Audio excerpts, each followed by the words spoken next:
Okay, let's take a look at another example. Say you're an industrial engineer tasked with studying the food preparation process at Sooner Burger, a local fast food restaurant. You collect a random and representative sample of customers to the restaurant, and you measure the length of time in seconds that each customer waits for his or her order. What is a 95% confidence interval for the mean length of time spent waiting on orders for the population of customers? Okay, so we're interested in the mean length of time. We've got a sample of size 200, and we want to take a look at the mean length of time, and we want a confidence interval with 95% confidence. Okay, so first we know that alpha is 0.05. Okay, we know that the sample size of customers is 200. We witnessed 200 people entering Sooner Burger. It's a delicious place, by the way. And we saw 200 of those. And we measured how long it took for them to wait for their order. Okay? If we go to the Excel spreadsheet and we take the average of all of those 200 orders, we get that Y bar is 123 seconds. And we find that the standard deviation using the standard deviation function in Excel is 46.6 seconds. Okay? Note here, this is not a proportion problem, right? We've got a data set about customers arriving at a restaurant.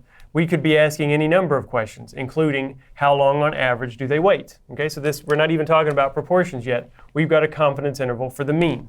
That's what we're wanting to estimate here, the mean waiting time.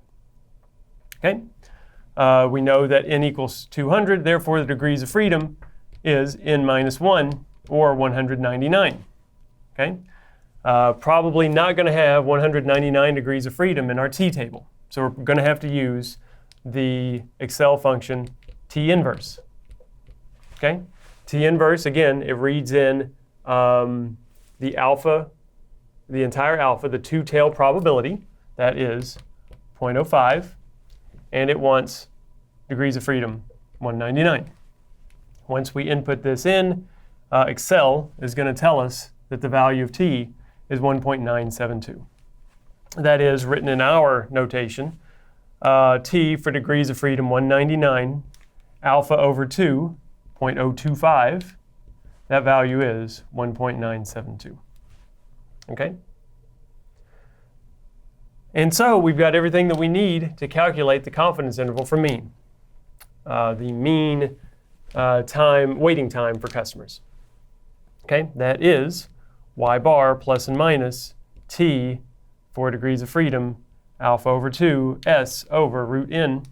Okay, that value is 123 seconds plus and minus 1.972 times s, 46.6 seconds, divided by root 200. Okay, that value would be between 116.5 seconds and 129.5 seconds.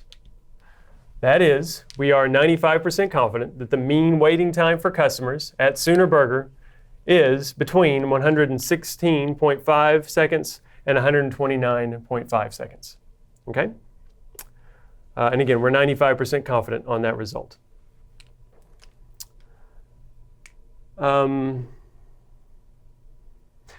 thing I want to note here is we have a fairly large sample size, okay?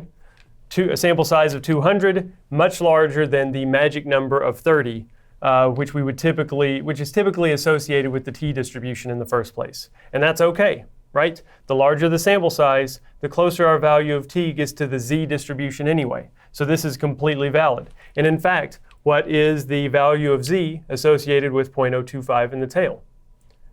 It's 1.96.